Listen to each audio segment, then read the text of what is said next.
of life. We take time to understand your wishes and offer thoughtful guidance. At the heart of our organization is a dedicated manager who ensures that everything runs smoothly, from the smallest detail to the final farewell. We understand that choosing a casket or a coffin is a deeply personal decision. In our selection room, we provide a calm, respectful environment where families can take their time and explore options that reflect their loved one's life, beliefs, and preference. Our spacious chapel is where memories are honored and lives are celebrated. Designed with serenity and warmth, it provides a welcoming space for families and friends to come together in reflection and remembrance. For families choosing cremation, we offer on-site professional cremation services in a setting that upholds dignity, peace, and confidentiality. Our crematorium offers a seamless and respectful alternative to traditional burial, giving families flexibility while maintaining the highest standard of care.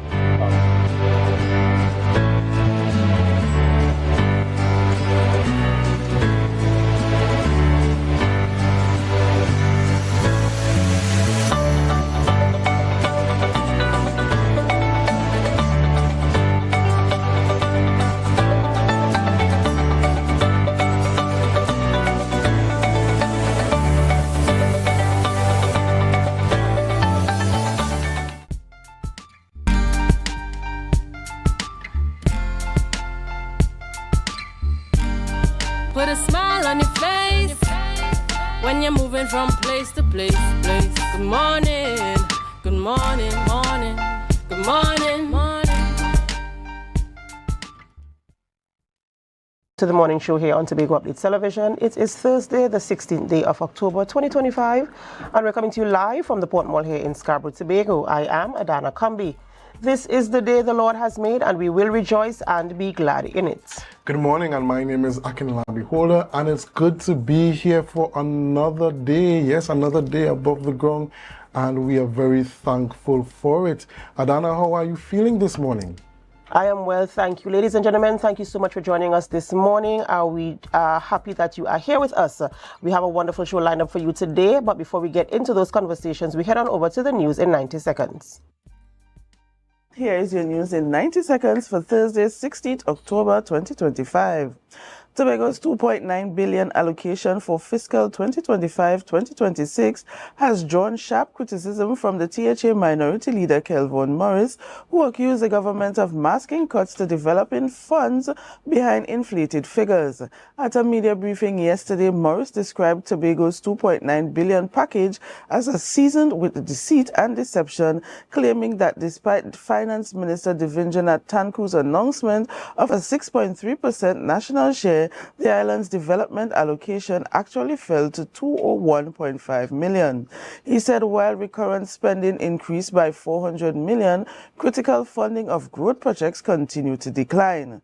Morris argued that the figures were misleading and failed to address Tobago's long-standing development gap, calling the presentation disingenuous and unjust to Tobagonians.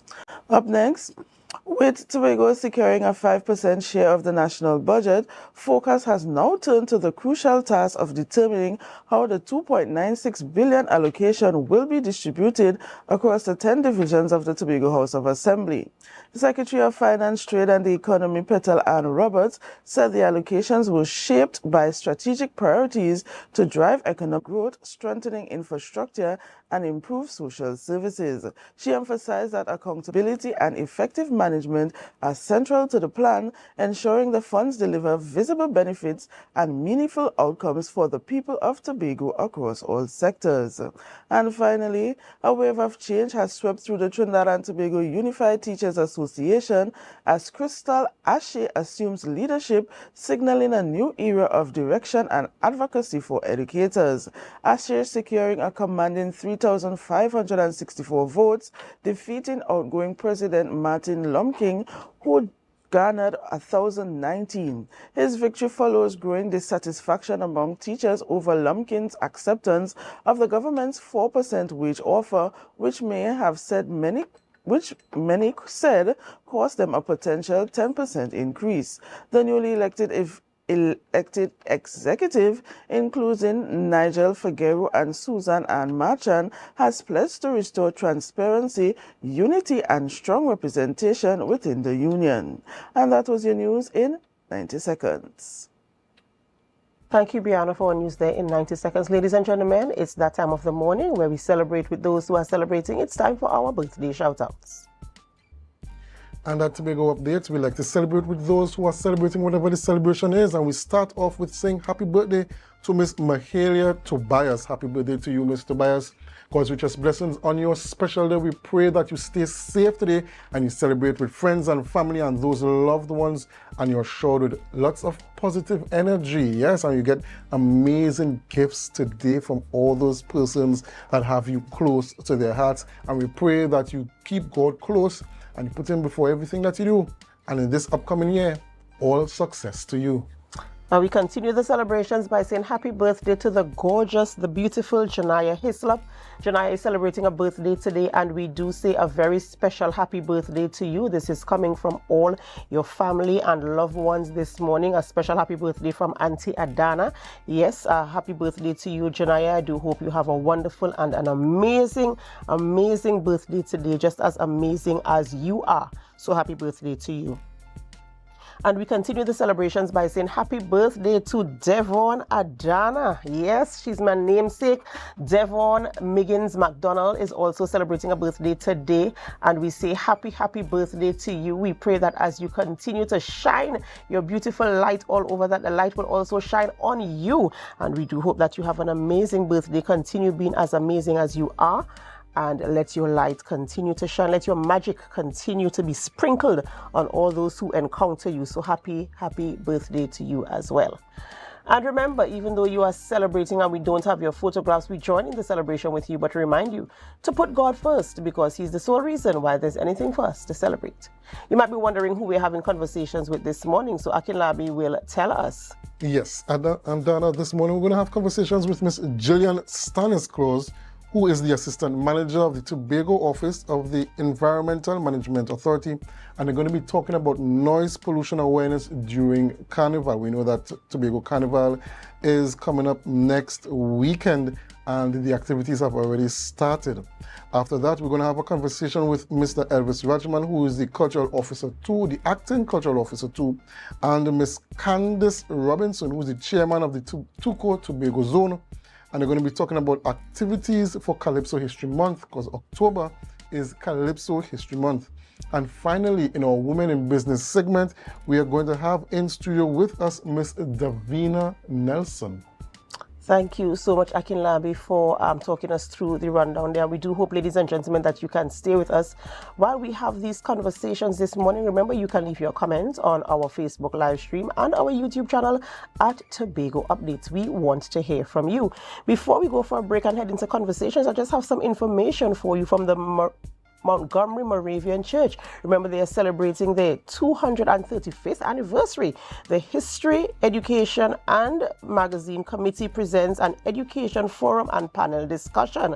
Yes, and the discussion will focus on the history and impact of Montgomery Moravian Church in Tobago, strategies for re-energizing the Moravian Church in the next decade. It will be moderated by Mrs. Deborah Moore Miggins, attorney at law, and the panel is comprised of Dr. Rita Pemberton, retired senior lecturer in history at the University of the West Indies, Dr. Arthur Joseph, retired lecturer at UWI, and also Reverend Dr. Adrian Smith, pastor at Calvary Moravian, and that is taking place today. So you want to be a part of that discussion, join in the conversation with them there. Before we get into our discussions here in studio this morning, we have to go for a short break, and as we go, we invite you to help us. Share the live, share the live, share the live.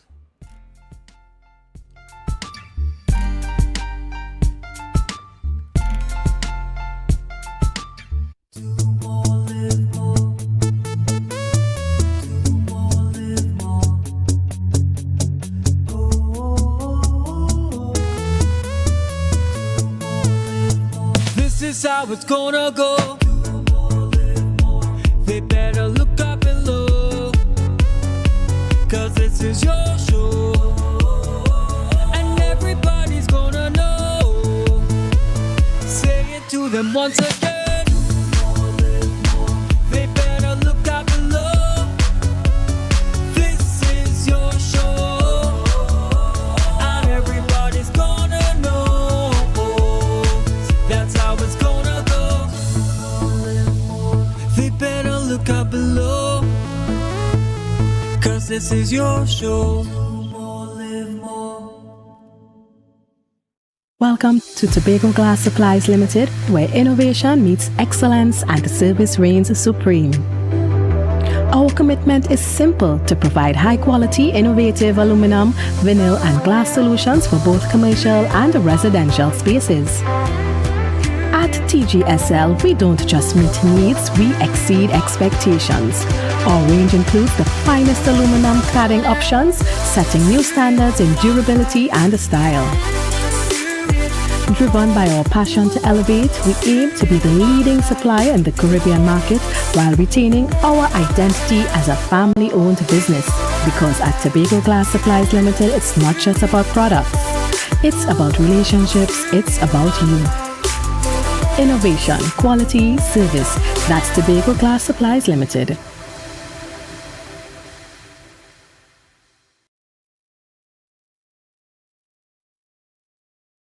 The Tobago Blue Food Festival 2025 is on October 19th, 2025. Enjoy live entertainment, cultural performances, and the best local vibes with good people. Don't miss the festival where food meets culture. The Tobago Blue Food Festival 2025, Sunday, October 19th at Bloody Bay Recreational Grounds.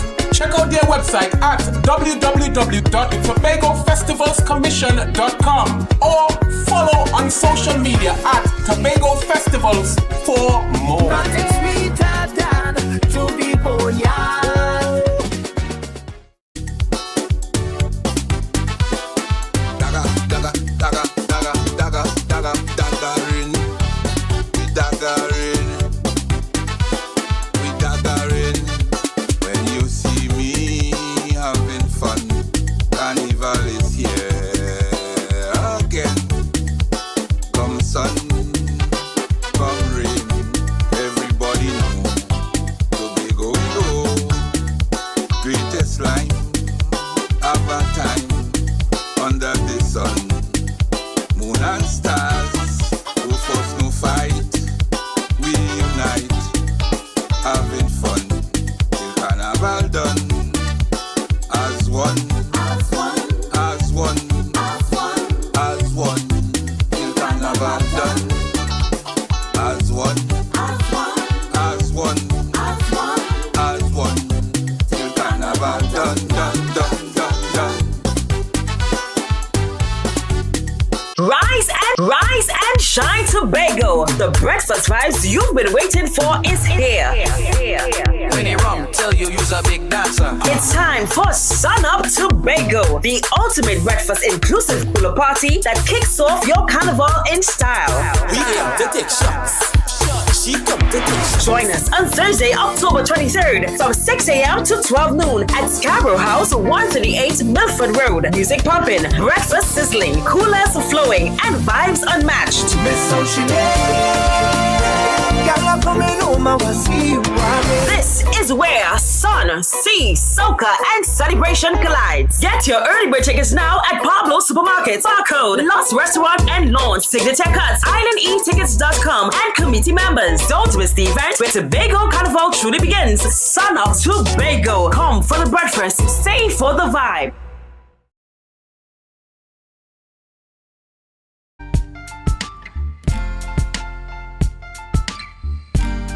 Put a smile on your face when you're moving from place to place. Good morning, good morning, morning, good morning, morning.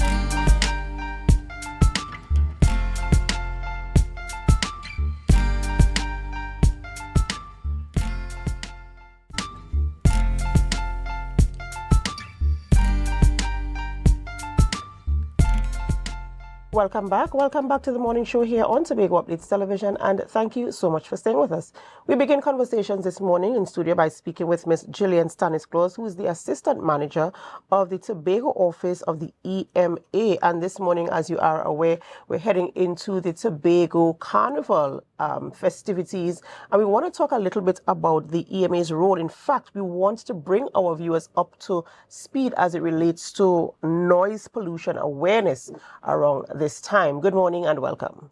Good morning, Alana. Good morning, Tobago. Nice to be here to have this discussion. Of course. And I remember having conversations with you last year around this time when we were preparing for Carnival and, you know, bringing some information to light. But I want us to go through it again just to ensure that our viewers, they kind of really understand what the do's and the don'ts, the requirements are as it relates to noise pollution. And even outside of Carnival, sometimes you hear I know there are restrictions in terms of, or regulations rather, in terms of when you can start playing loud music in the morning and the time is supposed to end at night. So let's go through the conversation and what we need to be aware of for this season. Yes.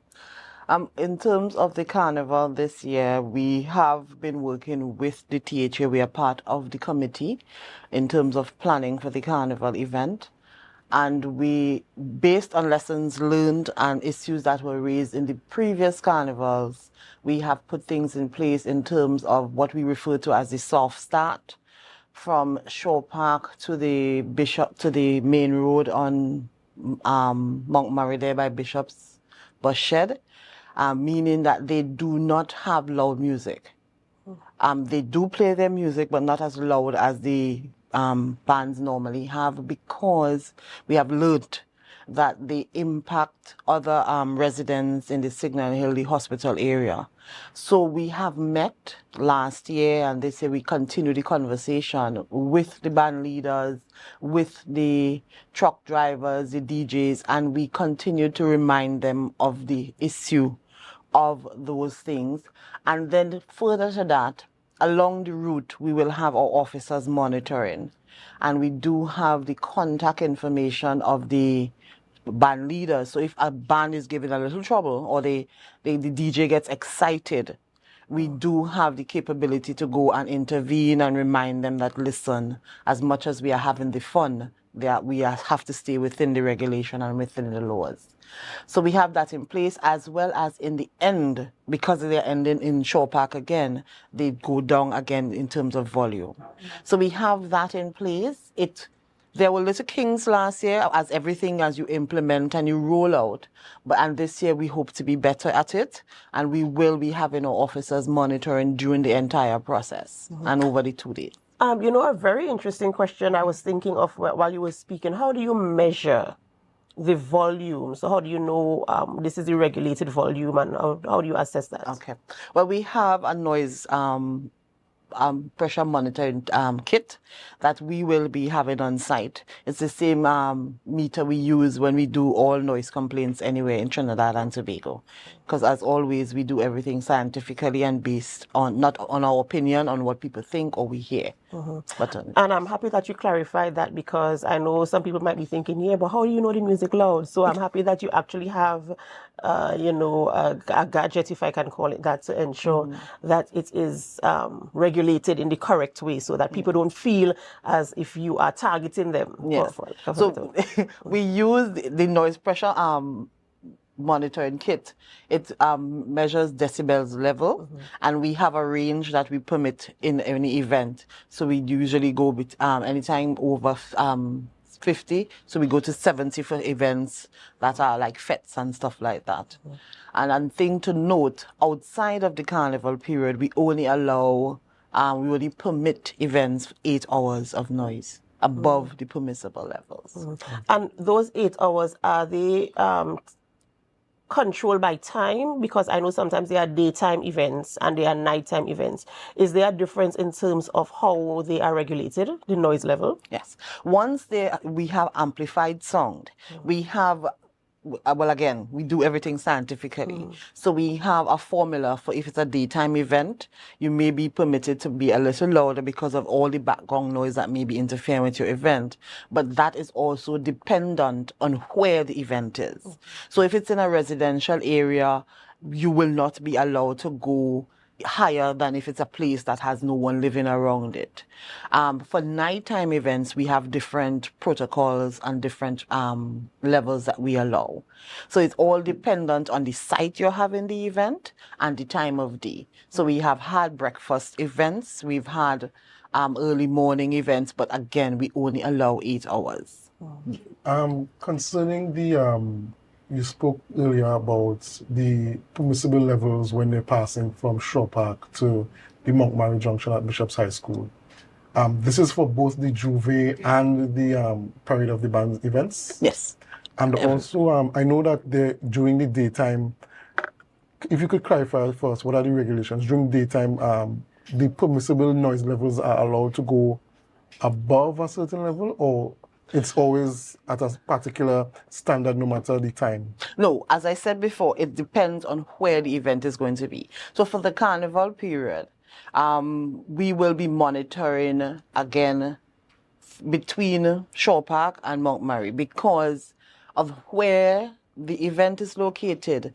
The noise, basically it's in a valley, but the noise hits and targets the hospital. Okay. And impacts the patients there.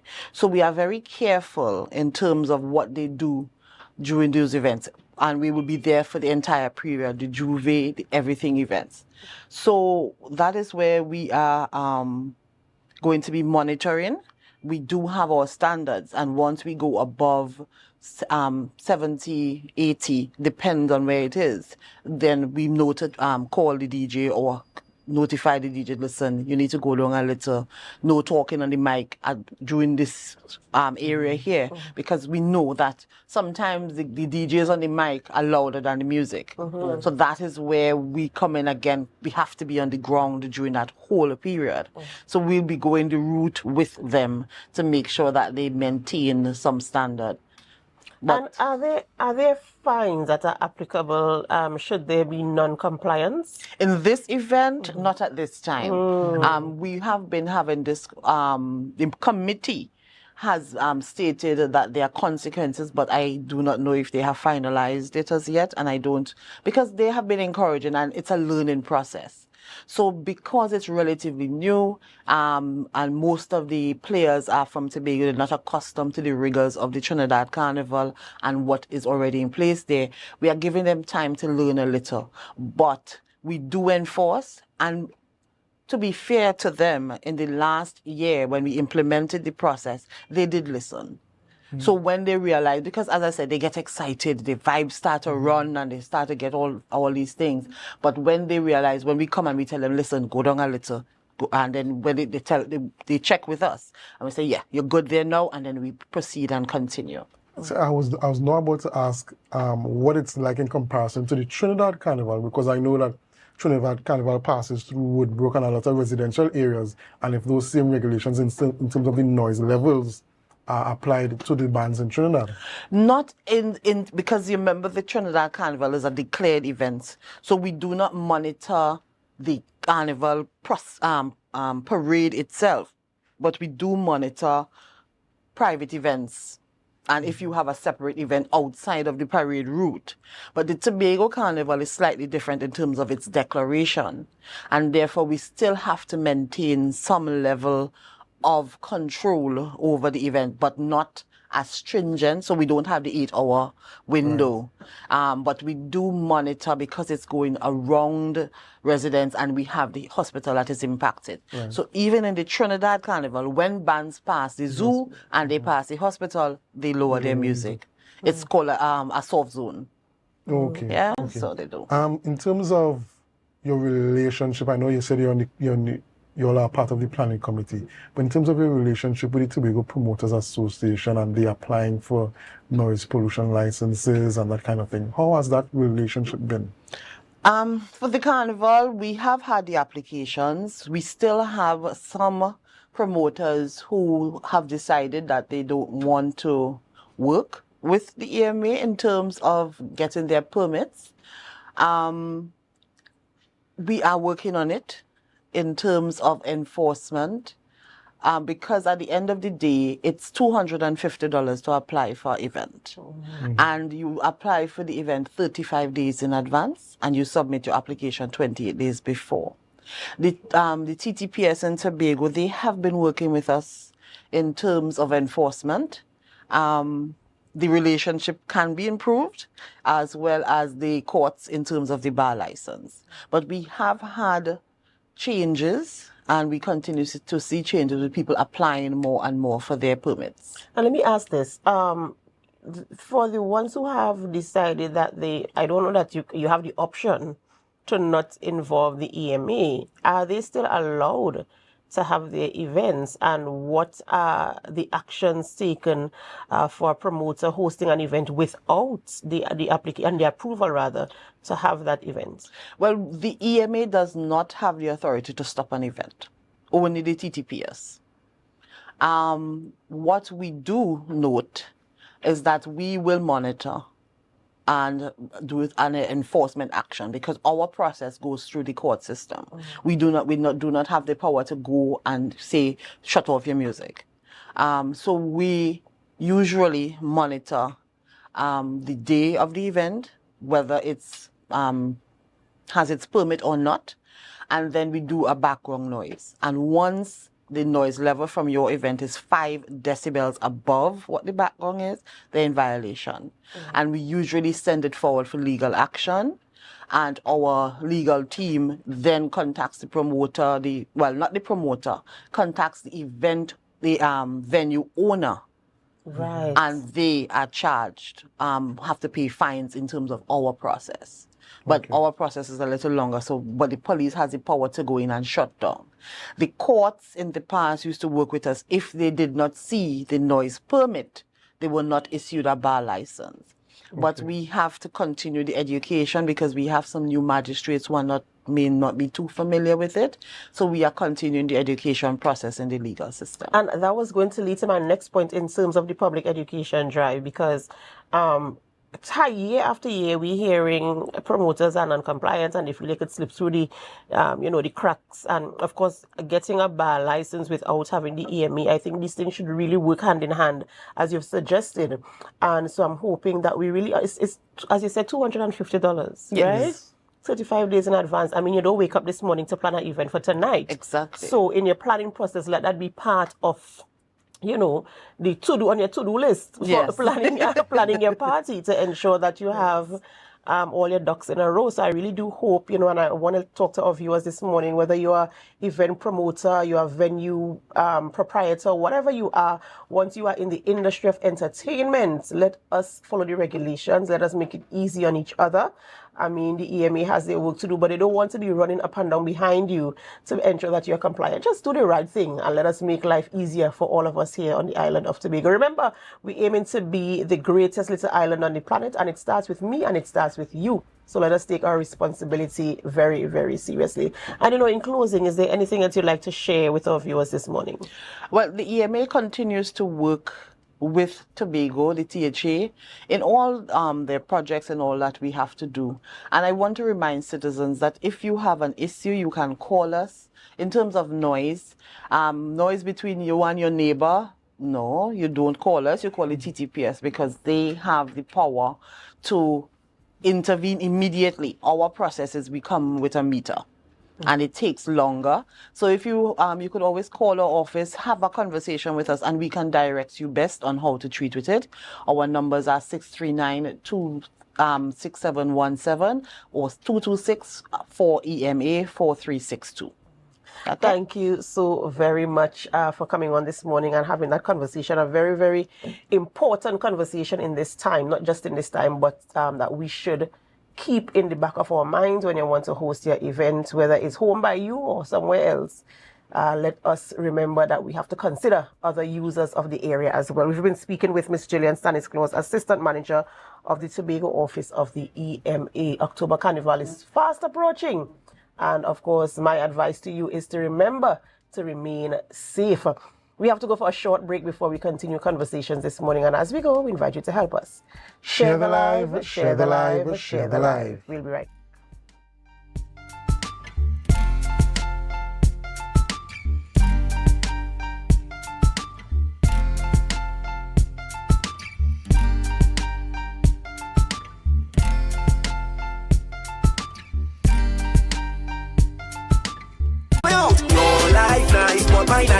The official hub for Tobago Carnival 2025. Tobago Updates presents the We Carnival series, where mass meets culture. Stay locked in for your chance to win tickets to hottest carnival events, a carnival bar hopping experience for you and your crew, and a weekend stay at Mandalina Grand Hotel.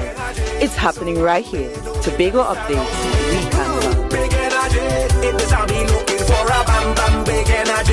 Stop me, I'm walking on a bam bam big energy.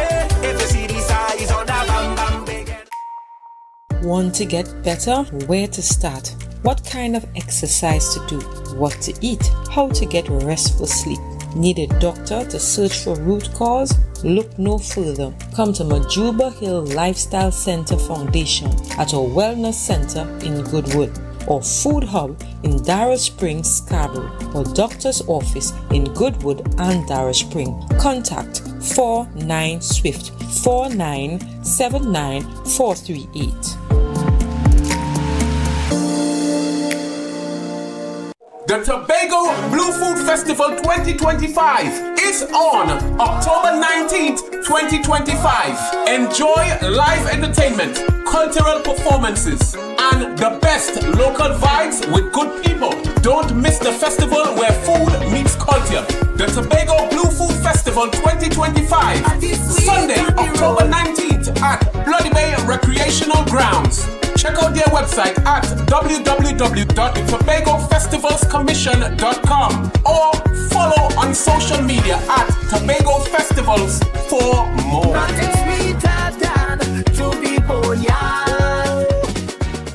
The road is calling.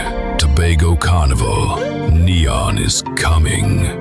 Presenting the Mashup King himself, DJ Kai, alongside the voice of the people, Boy Boy. The dynamic duo bringing pure fire to the road, CSI Khaled and Selecta Stefan. And Tobago's own, the people's champion, DJ Big Youth. This is Neon Night Mass. One road, one rhythm, one experience. Tobago Carnival 2025. We outside. Tobago, are you ready to light up the night?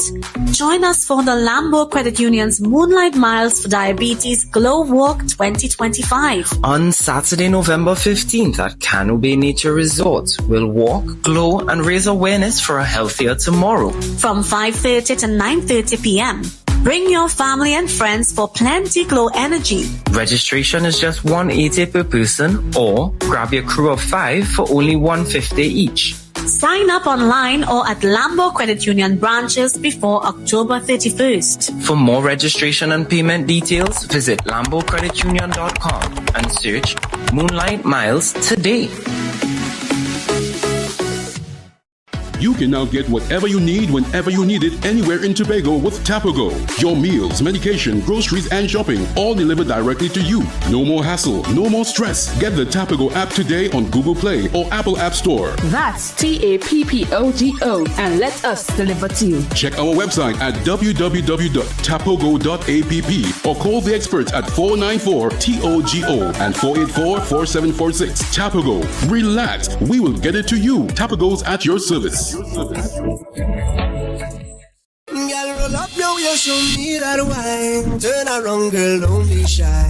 Nirvana, Tobago's premier all-inclusive event for Carnival 2025.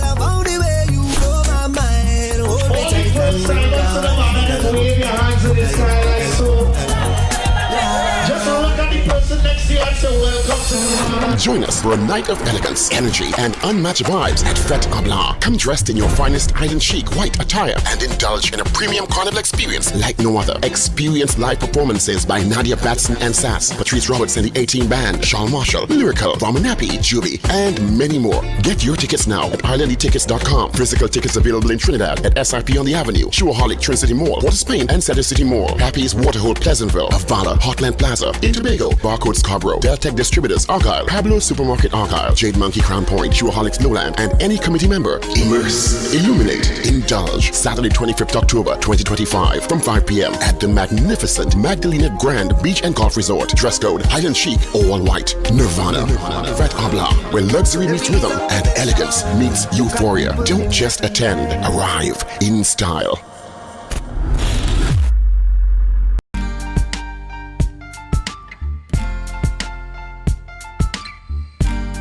Put a smile on your face when you're moving from place to place. Good morning, good morning, morning, good morning, morning.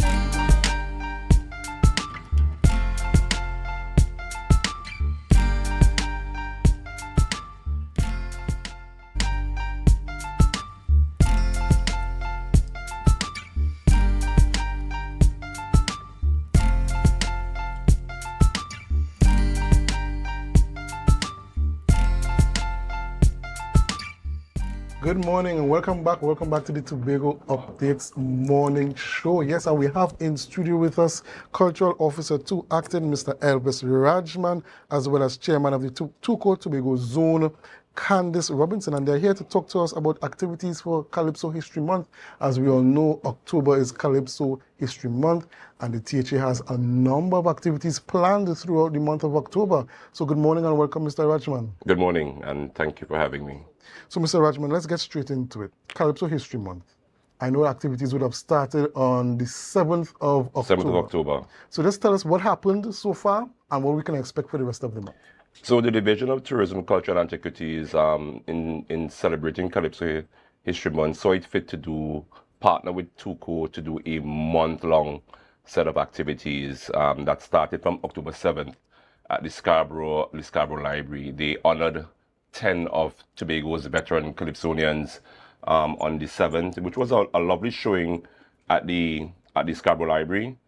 And they have several other activities planned for the upcoming season. So on the 21st of this month, which is next Tuesday, at the famous Fort King George venue, we have the Calypso Yard, because the idea for Calypso History Month is to really make this thing, we call it edutainment. Edutainment. So we are focusing on the educational aspect, but also on the entertainment aspect of it. And of course, the Calypso History Month ties in nicely because we are in the carnival season, that is the Tobago October Carnival. So everything just fits nicely. So we had our first activity on the 7th, and then we have several other activities rolling out on the 21st, which is at Fort King George. It's a free activity. Some of Tobago's best Calypsonians will be featured, as well as they have some surprise guest artists coming in. So it's a night of Calypso, it's a night of history, it's a night of celebrating the month of Calypso History Month. And then separate from that, we have, because we still really try to make sure that the schools and the public could really immerse themselves in all things Calypso and learn from Calypso History Month. Mm-hmm. So on the 23rd and 24th of October, there is an exhibition mounted at the Scarborough Library, from 10 a.m. to 6 p.m., where you could come in and just learn some of the history of some of our veteran Calypsonians and just general history on Calypso History Month. And concerning the event on the 7th of October, the Calypsonians that were honored, we see a list of persons here. I'll just call out some of the names. Joseph Caesar, Benny Benjamin, Royal Titus, Rosalind Reed, Hayes, Leslie Ann Ellis, Jeffrey Thomas, Henson White, Kenrick Andrews, Ingrid Matthew, and Sherwin Cunningham. A few of them were awarded posthumously. Yes. But how did you all get around to picking these names? This list came from TUCO? Yes, so the division would have partnered with TUCO. I mean, the divisions, what part of the division responsibility is to work with these SIGs. We would have met with them on several occasions, and they would have gone through their process in terms of who are the individuals that they wish to consider. We facilitated in terms of the support and some of the ideas as to how we could present this. But we work hand in hand with TUCO in terms of all decisions when it comes to Calypso History Month. And Ms. Robinson, I just want to bring you into the conversation a bit here. Just speak to us in terms of, from the Tobago zone perspective, how important is this honoring and commemoration of Calypso History Month to TUCO? Because the honoring of these people, I like to look at it as giving them the flowers before they go, right? And I think it was very important that we still had some of the veterans here with us today, and it was a wonderful feeling knowing that we remembered them. They didn't go and then be remembered, even though some of them are not here with us at the moment. And in terms of what does it mean for you to have this kind of collaboration? Because I think this is the first time that it's the first time we're having this collaboration. For TUCO, what does that mean for TUCO? It's a milestone. It's another milestone in the history of Calypso and Calypso itself in Tobago at the moment. It's really a milestone, and I would like to really commend the Division of Tourism, Culture, Antiquities, and Tourism. Transportation. And Transportation. Also, Mr. Elvis, Miss Hackett, who's responsible for the carnival activities at this time, and so all the other people working behind the scenes to make this possible.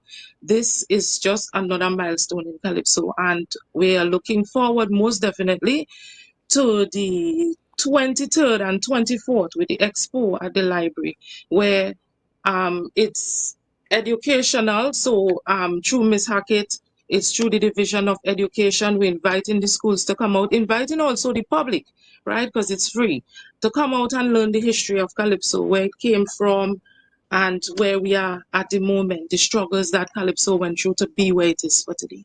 And Mr. Rajman, from a Tobago House of Assembly perspective, Culture Department perspective, what are the implications in terms of cultural preservation for doing something of this magnitude? Well, I think it's important that, Calypso over the years fell from grace in the grand scheme of things. Soca became one of the mainstay, but I think it's important for us to really carry on and share the legacy that is Calypso. And from a culture department perspective, where preservation is very big and preservation is very big in terms of honing on the culture, I felt it was important that we get some very targeted information out, because many of the individuals don't know some of the long-time Calypsonians. We may know about Baker, we may know about Bingley B, but there are several others who would have gone before. But Calypso History Month is not just about the Calypsonians. It's about all things Calypso. It's about the writers. It's about the musicians.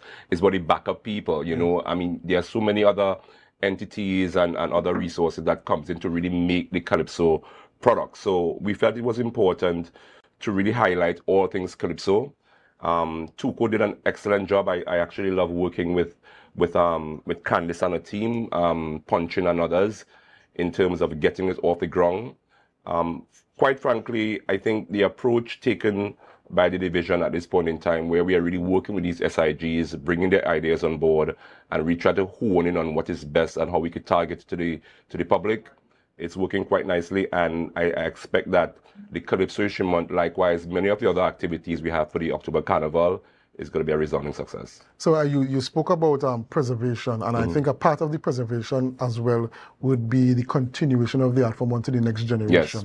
And I'm seeing that on the 23rd, on the 24th, you have the exhibition, and you really want to get the schools involved in it to get the younger generation. Speak to us a bit more about how the culture department will work alongside Tuco, not even in this iteration, but in future iterations, and how you can really create that pipeline of younger generations getting involved in Calypso, not just as Calypsonians, but in the various aspects that you spoke about. Well, it's about sparking the interest. I think one of the aspects of the exhibition at the Scarborough Library, we have a videographer who is going and doing some archiving, just going on and capturing content from some of our veterans, those who are still alive and those who have the story to tell. Because I think once our younger generation could really connect with that, connect that spark with, where this really came from, they will create they have their own voice and they will tell their own stories, but that stories is built on the backs of people who would have gone before. So I think what the division and Tuco is doing at this point in time is really building on the platforms that's already there and really making sure people are aware of it, because some people may not be aware what is there, because we saw Coquise, I think her name is Coquise, actually she's my family. She's my family. She recently won the Junior Calypso, and I listened to her for the first time at the launch of the Calypso Month, and I was quite impressed. So just imagine some more people like her. I think we need to just kind of bring Calypso and some of these art form more to the front. The division is certainly vested in those things, and I've been around the game for quite some time, so I am there to support these SIGs to ensure that their objectives are achieved.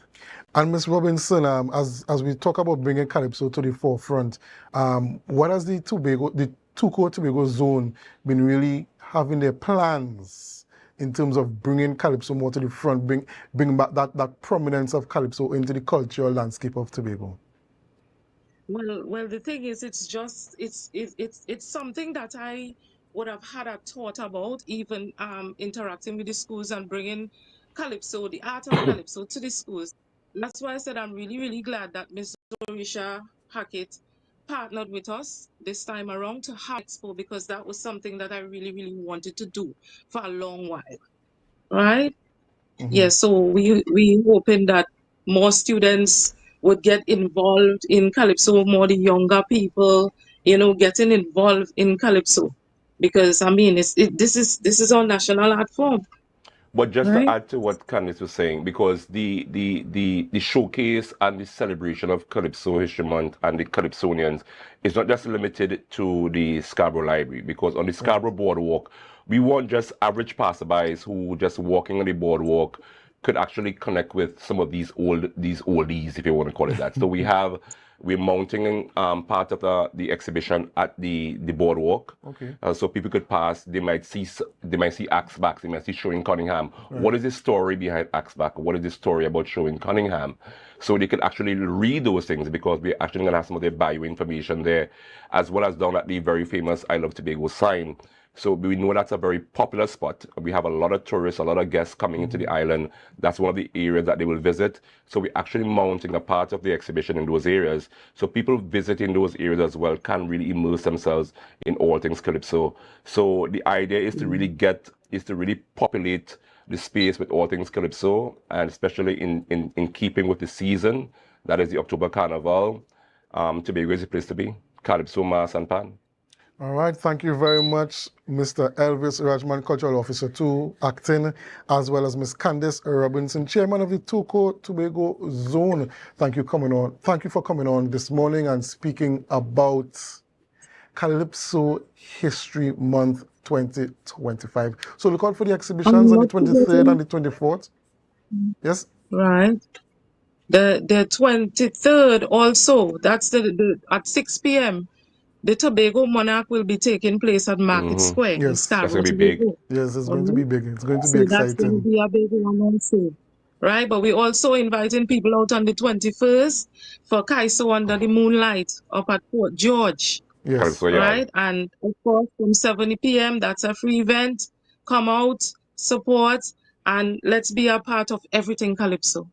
Because just on the Calypso Monarch, I think the prize money is quite attractive. That's right. I think That's the right. prize money is so we're asking all the crews is 100,000 jumping up. You know, the thing nice. Wow. So come out. We expect the competition to be tight. Yeah, it's We going to be expect the fierce. competition to be brutal. But this is what we're about. We are investing the division, and the Tobago Festival Commission is investing in the art forms, and they're putting their money where their mouth is. So we expect the artists now to come out and give it, because we want that your performance must be so top notch. They must just take you to the Damascus finals one time because you're good. You're that good. So I endorse that. I endorse that. Vying for the championship of the Tobago Monarch title, going up against Miss Nicole Thomas, who would have been the 2024 Tobago Monarch. So let's see who's going to take it home this time. Yes. All right, thank you. Right. Thank you very much, Mr. Rachman and Ms. Robinson. You heard it. Calypso History Month is this month. The 21st is Calypso Yard up at Fort King George. And then we have on the 23rd, Calypso Monarch, Tobago Calypso Monarch. And then on the 23rd and the 24th, there is an exhibition throughout different spaces in Scarborough. Yes, so you can Scarborough Boardwalk and the I Love Tobago and sign. I Love Tobago sign. So you can look out for it, ladies and gentlemen. We have to go for a short break, but when we come back, it is our Women in Business segment. So do us a favor. Share the live, share the live, share the live. We'll be right back after these messages. Thank you.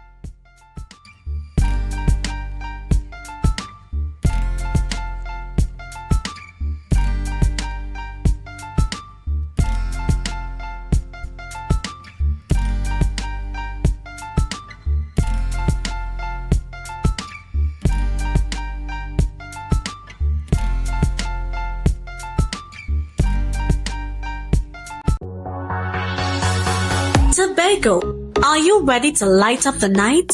Join us for the Lambo Credit Union's Moonlight Miles for Diabetes Glow Walk 2025. On Saturday, November 15th at Cano Bay Nature Resort, we'll walk, glow, and raise awareness for a healthier tomorrow. From 5:30 to 9:30 p.m.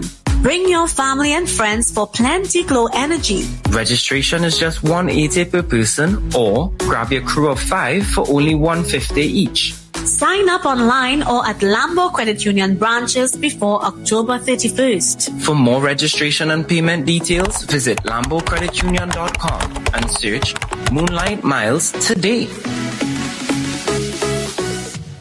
The road is calling. Tobago Carnival. Neon is coming. Presenting the Mashup King himself, DJ Kai, alongside the voice of the people, Boy Boy. The dynamic duo bringing pure fire to the road, CSI Khaled and Selecta Stefan. And Tobago's own, the people's champion, DJ Big Youth. This is Neon Night Mass. One road, one rhythm, one experience. Tobago Carnival 2025. We outside. The official hub for Tobago Carnival 2025. Tobago Updates presents the We Carnival series, where mass meets culture. Stay locked in for your chance to win tickets to hottest carnival events, a carnival bar hopping experience for you and your crew, and a weekend stay at Mandalina Grand Hotel. It's happening right here. Tobago Updates, We Carnival. Don't stop me, I'm walking on a bam bam big energy. If you see the size on that bam bam big energy. The Tobago Blue Food Festival 2025 is on October 19th, 2025. Enjoy live entertainment, cultural performances, and the best local vibes with good people. Don't miss the festival where food meets culture. The Tobago Blue Food Festival 2025, Sunday, October 19th at Bloody Bay Recreational Grounds. Check out their website at www.tobagofestivalscommission.com or follow on social media at Tobago Festivals for more.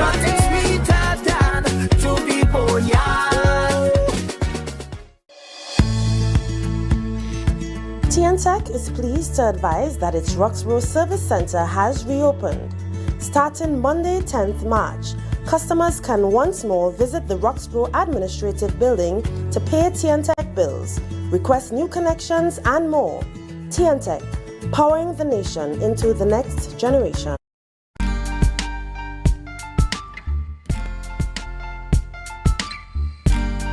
Put a smile on your face when you're moving from place to place. Good morning. Tobago Updates Television recognizes women in business. Every Thursday morning on the morning show, we engage with women-owned and operated businesses from right here in Tobago. We'll discover these women, their businesses, what inspired their business, their highs and their lows, and their encouragement to you. Join me, your host, Adana Kambi, this and every Thursday on the morning show from 7:40 a.m. as we celebrate and encourage women in business. Welcome back to the morning show here on Tobago Updates Television, and thank you so much for staying with us. Well, we are at that time of the morning where we celebrate women who are in business. Yes, this is the Women in Business segment, and this morning we're speaking with Miss Davina Nelson, a woman in business right here on the island of Tobago. And this morning, she wears many hats, the owner and operator of many businesses, but this morning we focus on A1 Lockfidence. I love the name. Tell me the idea, the concept behind the name, and let's get into the business itself. So good morning and welcome. Good morning, everyone. Good morning, Adana, and good morning, Tobago. I am Davina Nelson. The business A1 Lockfidence. Well, the name, firstly, is a merge of, A1. That's the class I was in throughout my life in Bishop's High School. And we have a very good tight-knit with the A1 class. And then Lockfidence is just how I felt the first time I had locks, or I wore locks. And everyone kept asking, even walking through Scarborough, Empress. They call you Empress. They don't suit you, And that really brought forth the name Lockfidence. It's how you feel when you wear locks. Right. I like that. And, as this segment focuses on women who are in business, we talk a little bit about how did you get into the business to start with? So, with a hair business, it really starts with you, I believe, because that's how it started for me. You market yourself. And then, of course, family and friends. And then you put it out there, you show your work. Content is a must with this type of business. You do the right thing. You get registered and you market. Right. And I know, of course, being in business, it doesn't come without challenges. There are some hurdles you have to get over. There are things you have to learn, and especially to keep yourself grounded for the business to thrive. What are some of these things that you have experienced since establishing your business? Well, firstly, with business, motivation will not always be there. And so discipline must beat motivation. And wearing many hats, you will be tired, worn out. You just have to keep going. You have to stay grounded spiritually, whichever faith. Keep prayed up and have the right people around you. Also, keep educating yourself. There's a wide range of education to get out there. And how have you been able to use, because you're talking about content, how have you been able to use social media to build your platform and to ensure that you have that type of engagement and to attract new clients and to retain the clients that you already have? Well, firstly, with building content, last year, I believe, I did the videography course with ComDev with Rolf Celestine. And so that was a step that elevated my content creation. You have to use all platforms. You may not like it. I am also still working on that, putting out the content out there, keeping it constant, using WhatsApp, Instagram, Facebook, TikTok, using everything and sharing it. Also having your your clients share and tag your business is very important. Retaining clients, that's really just between you and the clients and having that good relationship and doing good work. And you know, talking about it being between you and the clients, I know in the Tobago space especially, and we talk about tourism a lot, and we see a lot of challenges with customer service. How important has customer service been for your business? Because I know any business in Tobago literally is a small business because we is in a small space and we have a small clientele. So we consider them small to medium businesses. How have you been able to ensure that your customer has the kind of experience that will make them want to keep coming back and even refer you to others for that matter? So every customer is very different. Ask questions at first. You have to be vocal, ask questions, see what they are into. Even when it comes to playing music in your salon and stuff like that, certain music is very important. You have different people coming into your space. Also, it's very important for you to be comfortable with the music you're playing when you're offering a service like that and you're touching people's head. So basically just find out what it is your client likes and make sure that you are also comfortable with that. Not every client can be a good client to you and you can be a good service provider to every client, really and truly. So you have to find that balance. So this really is a holistic approach, and I've had conversations with women in business before, but this conversation to me, it seems as if you pay special attention to all the details for your business. Very detailed, yes. Right? And why do you think that is important? So just as the saying goes, no man is an island unto itself. With business, every aspect is important for a successful business. I've learned that from speaking to other businesses where they fell short, where I have fallen short in the past, and everything has to come together holistically to make that beautiful product. So let's talk about the business now. We talk about all the challenges, we talk about the logistics, we talk about the customers, we talk about all of that. Let's talk about the actual business and the services that you provide. Yes, so A1 Lock Fittings is a hairdressing service.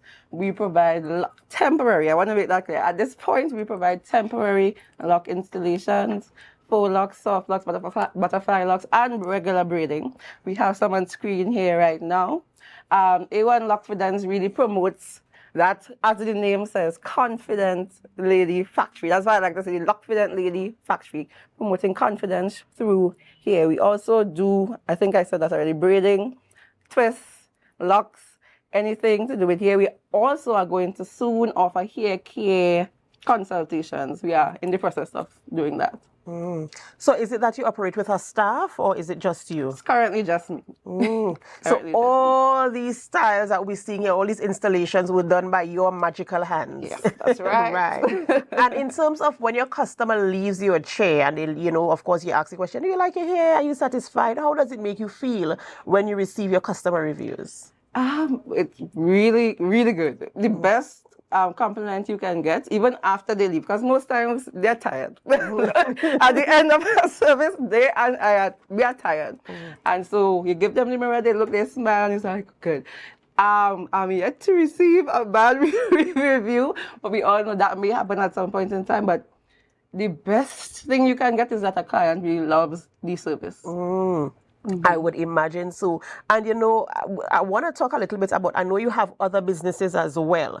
How are you able to manage your time and give the same measure of detail you give to Lockfidence to your other businesses and your other engagements, being a home, being a friend, how do you balance all of these things? Well, added to my businesses, I'm a lab assistant at Bishop's and a teacher on the side of biology. So the truth is there's no balance. There's no balance when what needs priority at that point in time gets it. And so that's really how I just operate. Wow. So you have to make the assessment there to see what works, what doesn't work, what needs to be done now, the rest can be done later. So, you know, there are women out there who might be listening to this conversation this morning who might either have a business that is struggling or who might be thinking, I want to get into business, but I'm not sure what to do and where to go, how to start. People might say, this ain't gonna work, girl, you're sure you want to do this? What is your recommendation or your encouragement to these women who are thinking about business? Well, if you haven't started yet, you have the idea, you know what you want to do, start. You figure it out along the way. Right. Just start. You will hear many business persons tell you that start. If you are struggling, reach out to someone, maybe someone that you really admire. That's what I do. Reach out to someone that you see or that you think, because we all have our struggles, we just don't really put it out there. You know, we put the good out there. Reach out to someone and speak to them, get advice, and put it into work. Do better. Right. Ladies and gentlemen, you heard it here first on the morning show. If you have a business that's struggling, ask for advice. And if you have a business idea, just start. And you know, you hear a lot of people saying it doesn't have to be perfect. It doesn't have to be perfect. Just that perfection will come as you continue to practice the business, right? So just put it out there. You know, Davina, I want to wish you the absolute best success in all of your businesses, as well as your regular job and all that you're doing. Right? So all the best to you, and continue providing the measure of service that you provide. And we're going to follow up to see how things are going and progressing with you as well. So thank you very much. Thank you, and all the best to you. Of course. Ladies and gentlemen, if you are a woman in business or you know of a woman in business, we want to feature you as well. Next Thursday morning might be your opportunity. Reach out to us and we will get you in the conversation as well. But for now, this is where we have to end the morning show. But it's not where we end our programming. We head on over to GMT, which is Good Morning Tobago. And as we go, we invite you to help us. Share the live, share the live, share the live.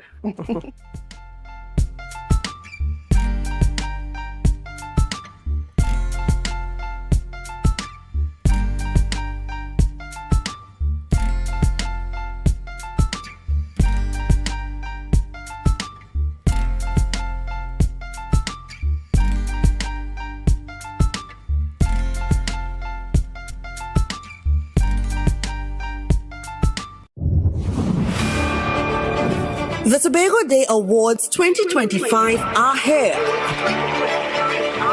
Celebrating excellence, dedication, and the people and organizations making a lasting impact on our island and its diaspora. From the Medal of Honor to the Diaspora Award, this is your chance to nominate those whose service, leadership, and achievements deserve the spotlight. Nominations close on September 30th, 2025. And remember, only online submissions will be accepted. Visit www.tha.gov.tt to submit your nomination today. Let's celebrate our Tobago Trailblazers together.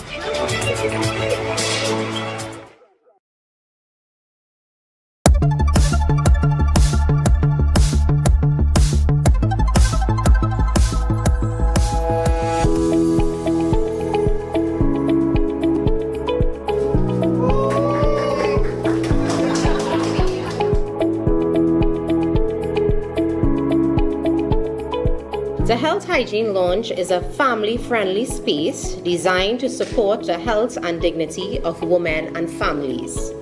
It features two main rooms. The first is the Menstrual Health Room, an educational and service-oriented space that promotes menstrual health, equity, and empowerment. The second is the Breastfeeding Room, a private, comfortable environment for nursing mothers. Together, these rooms reflect our commitment to maternal and child health. I am thankful that this facility is now available. It really does provide a space for breastfeeding mothers to come here, whether with baby or just to pump during the workday, and do that in comfort. It is an essential need, and just having this space makes it so much easier and provides that peace of mind. I think this hygiene lounge is a step in the right direction. I think for a very long time, women have not had the opportunity to have a space that's private to deal with issues of menstruation or breastfeeding. So I think it's a step in the right direction. I really think that is something that should be adopted across the board through different divisions and private sector throughout the island. This space is more than just four walls. It is a place of dignity. It is a safe space to speak, to learn, to advocate. It represents a commitment to stand in the gap for those who are too often unseen. Together, we can localize our efforts, streamline our objectives, and align our outcomes. By doing so, we move beyond temporary relief and towards a comprehensive solution that puts an end to stereotype, miseducation, and period poverty once and for all. This is a great opportunity for us to show that we truly understand the needs of our growing families, and we are able to provide the kind of comfort that would make them happier.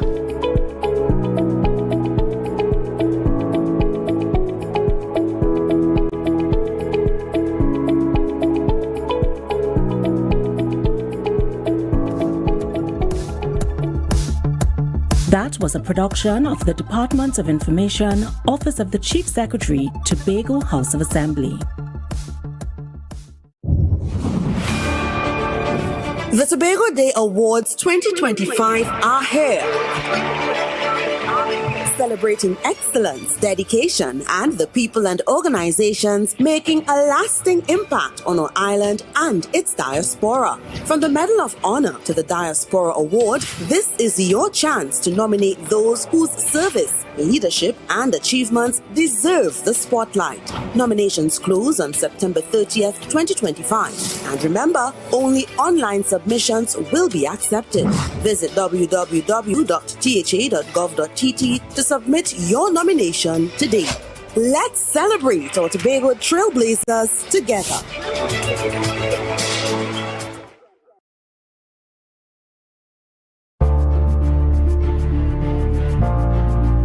You're viewing Tobago Updates Television, your exclusive gateway to Tobago, broadcasting the beauty of this island paradise to the world.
Now, Felix, and guys, you know, whenever you see me sitting here, it's because we're about to have those conversations that you want to have while I ask those questions that you want asked.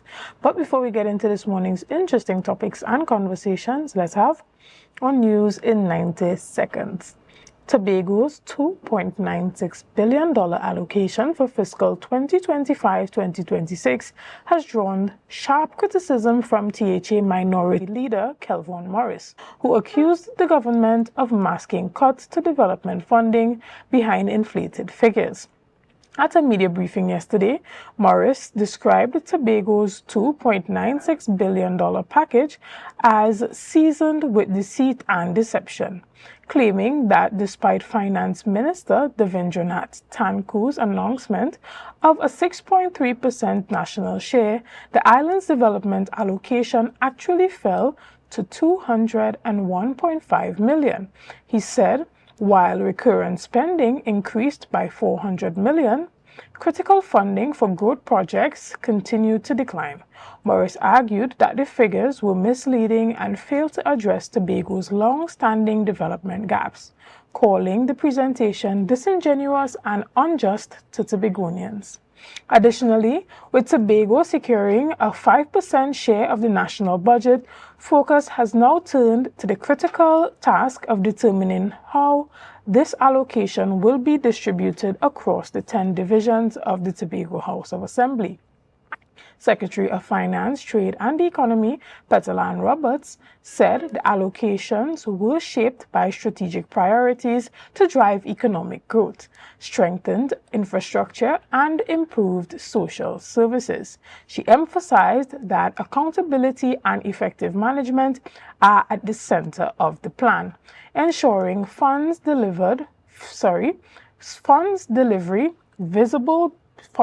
deliver visible benefits and meaningful outcomes for the people of Tobago across all sectors. And finally, a wave of change has swept through the Trinidad and Tobago Unified Teachers Association as Crystal Bevan Ashe assumed leadership, signaling a new era of the direction and advocacy for education.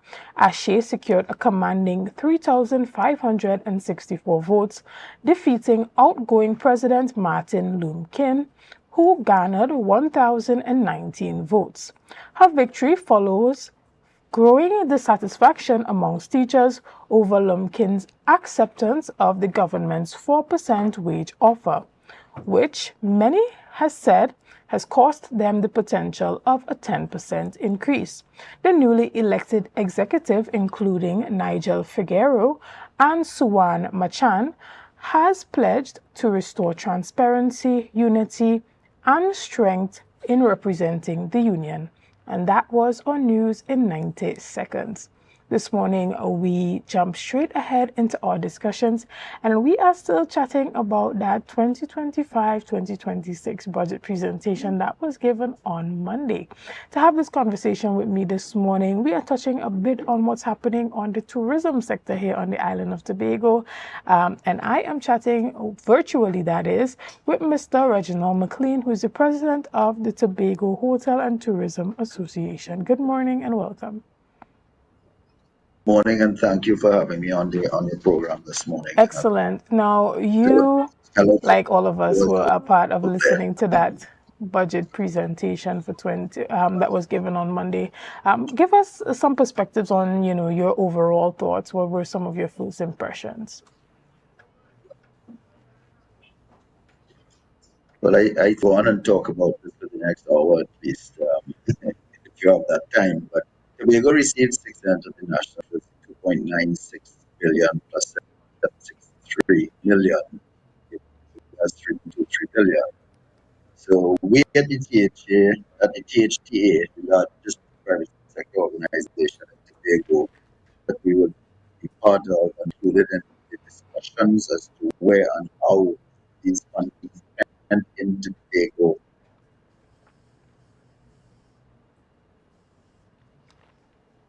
Mr. McLean, we seem to have Mr. McLean, we seem to have a bit of a connectivity issue there as it pertains to your Wi-Fi connection. I am hoping that can be rectified in short order. Hello?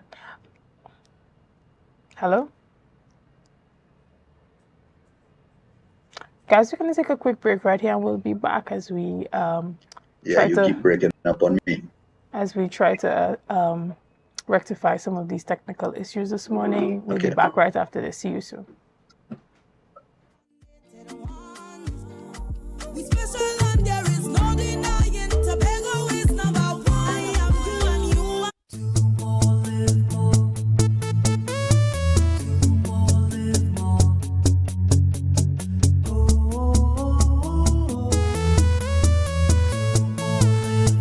This is how it's gonna go. They better look up below, 'cause this is your show, and everybody's gonna know. Say it to them once again. They better look up below.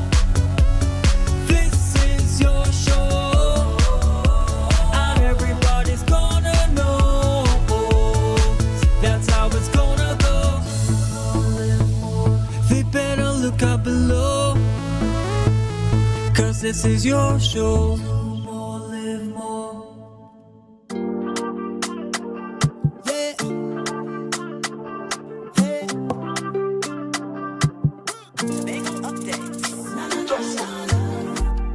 Good morning,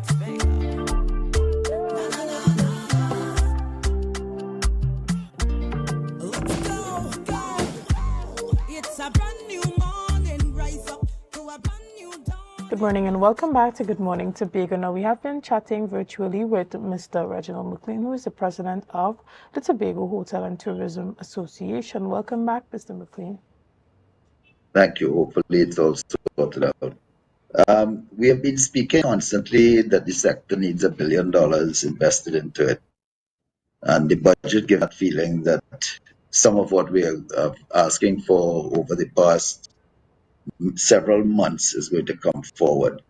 So we are hopeful that part of the funds will go towards refurbished restaurants, bed and breakfast, villas, hotels, historical attractions, our public facilities, and various beaches where the public facilities are closed, and other locations. Also, some assistance towards the tour operators, the taxis, so that we can get Tobago product to international standards where we previously had it. So we are very hopeful that that's going to work out. So we'll see how that progresses. Do you think that the announcement of, possibly increasing the amount of direct flights from the U.S. to Tobago can help to improve this sector, and particularly the hotel sector? Well, opening up the new airport terminal by the second quarter of next year, which we were hoping by Christmas of this year that it would have been open after the practical completion was launched. That is part of our thrust.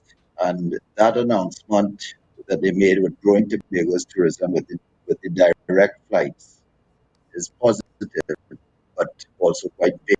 We are not unsure where these flights are coming from. So we'll work with the THA and we'll work with central government on that. International flights is paramount importance to us to ensure that CAL makes more interline agreements with other airlines. And that is a key thing to move in Tobago forward too. You can't book on certain airlines and get to Tobago because there's no interline agreements. So that has to be dealt with. The domestic air bridge, we understand that there are changes coming, and from what I have heard is positive, as the current systems that we have in place are not quite working to the benefit they go. So we need that. We need other airlines coming in. We don't have enough flights into the island. Realistically, the $50 change fee has to be looked at. The inability to easily cancel a flight on the air bridge is very, very bad, and that needs to be dealt with. And the booking system. Sometimes you could get flights even when online there's none. So we have to look at all of these things to make sure that the new terminal comes in line, that the air bridge is going to work, that CAL is going to get interline agreements with other airlines, and we're going to get other airlines coming in. If you look at the US and Canadian market, predominantly what we need there is 2 flights a week out of each areas, because the US market, the vacations are a lot shorter, and having 1 flight a week is not very conducive to doing business with Tobago. Whereas Europe on a whole, the vacations are a week and 2 weeks and more. So we have to look at that, and we have to look at other where we could get flights in easily. And we have to get Caribbean, which is our airline, to build our Trinidad and Tobago tourism product before concentrating on all the other islands to build their products. So put Trinidad and Tobago first, Tobago ahead, because Trinidad gets a lot of flights into Piarco Airport, unlike Tobago. So airlift is a major concern to us. Understood. And you spoke a bit in at the early parts of our discussion on that infrastructural investment within the sector. But let's chat a bit about increasing the quality of the service, to enhance the overall industry.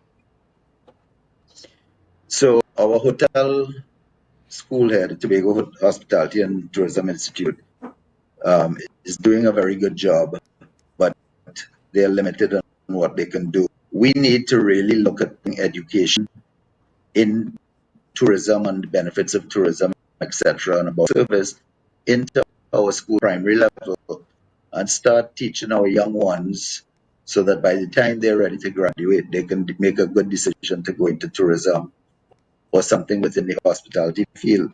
So education is paramount importance when dealing with this. And that all the way into the service that you get, because you go to KFC, Royal Castle, anywhere, it's a service industry. And it's almost like you're doing a favor to them by going in. So a lot of these things have to be upgraded and to give the customer a positive experience. So it has to happen earlier on in school. Yeah, understood. And when we talk about overall overhaul of the industry, we've heard the minister talking about having those investments in those new accommodations, such as the Elephant Tree Hotel and the Marriott, and bringing those brand names to the island. Do you think that this will also help to enhance the product of the overall tourism product, or more attention needs to be placed on, you know, upgrading what is already in existence? It's a two-pronged thing. New project are longer to get established. You have to build it. You have the approval process, all these things. So new projects, Elephant Tree with the Hilton Hotel that is under construction, that's not going to be ready until I think 2 more years. And the pending Marriott Hotel, those are, again, the bureaucracy in doing things with the approvals is not good. It just takes too long, and there's great hindrance. We did not hear anything on the repeal of or change of the foreign investment, which is the Land Act. This needs to be done. But again, we have a lot of things that we have to look at with that. You have the existing plant in Tobago that needs upgrading. And this is where that $1 billion I have been speaking about for months and months now comes into play. All the hotels in Tobago need upgrading. And that is the quickest way for us to get our room stock back in order, back to international standards, and to make it a lot easier for our care on the island to be accessible to the rest of the world. So we have to make sure that we go to that and deal with that. You know, that's they talk about the low-hanging fruit. Getting our product that exists now back into international standards is the low fruit, and that is going to allow for our easy diversification. The US dollars, the pounds, the euros, the foreign currency that we need so desperately need in the island. That's the low-hanging fruit that we're talking. Excellent. And finally, even as we round up the discussion this morning, let's touch a bit on the marketing, the overall marketing of the island in different markets. What type of investment do you think is needed to ensure that effective marketing is done in those whether it be the European market, the US market, Asia, Africa? What do you think needs to be done to boost the marketing in these areas? I came into Piarco Airport on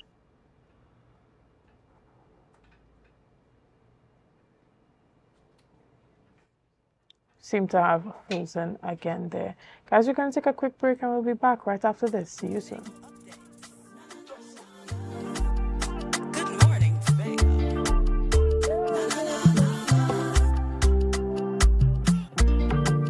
The Tobago Blue Food Festival 2025 is on October 19th, 2025. Enjoy live entertainment, cultural performances, and the best local vibes with good people. Don't miss the festival where food meets culture. The Tobago Blue Food Festival 2025, Sunday, October 19th at Bloody Bay Recreational Grounds. Check out their website at www.tobagofestivalscommission.com or follow on social media at Tobago Festivals for more.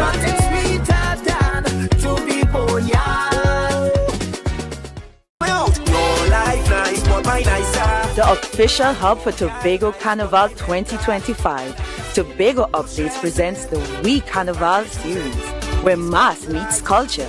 Stay locked in for your chance to win tickets to hottest Carnival events, a Carnival bar hopping experience for you and your crew, and a weekend stay at Mandalina Grand Hotel. It's happening right here. Tobago Updates, We Carnival. Big energy, it is I be looking for a bam bam big energy. Do stop me, I'm walking on a bam bam big energy. If you see the size on a bam bam big energy. Tobago. Are you ready to light up the night? Join us for the Lambo Credit Union's Moonlight Miles for Diabetes Glow Walk 2025. On Saturday, November 15th at Cano Bay Nature Resort, we'll walk, glow, and raise awareness for a healthier tomorrow. From 5:30 to 9:30 p.m. Bring your family and friends for plenty glow energy. Registration is just $180 per person, or grab your crew of 5 for only $150 each. Sign up online or at Lambo Credit Union branches before October 31st. For more registration and payment details, visit lambocreditunion.com and search Moonlight Miles today.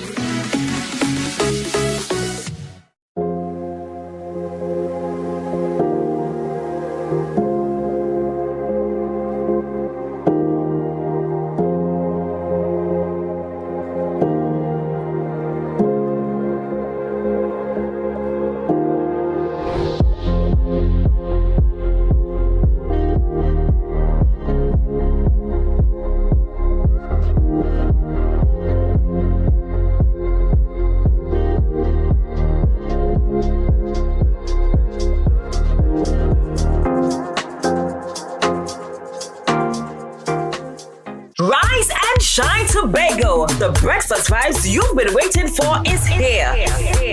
When you rum, tell you you's a big dancer. It's time for Sun Up Tobago, the ultimate breakfast inclusive cooler party that kicks off your carnival in style. We come to take shots.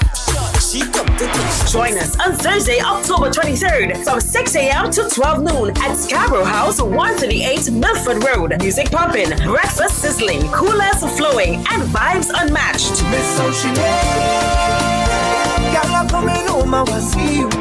This is where sun, sea, soca, and celebration collides. Get your early bird tickets now at Pablo Supermarkets, Barcode, Lost Restaurant and Launch, Signature Cuts, IslandEtickets.com, and committee members. Don't miss the event where Tobago Carnival truly begins. Sun Up Tobago. Come for the breakfast, stay for the vibe.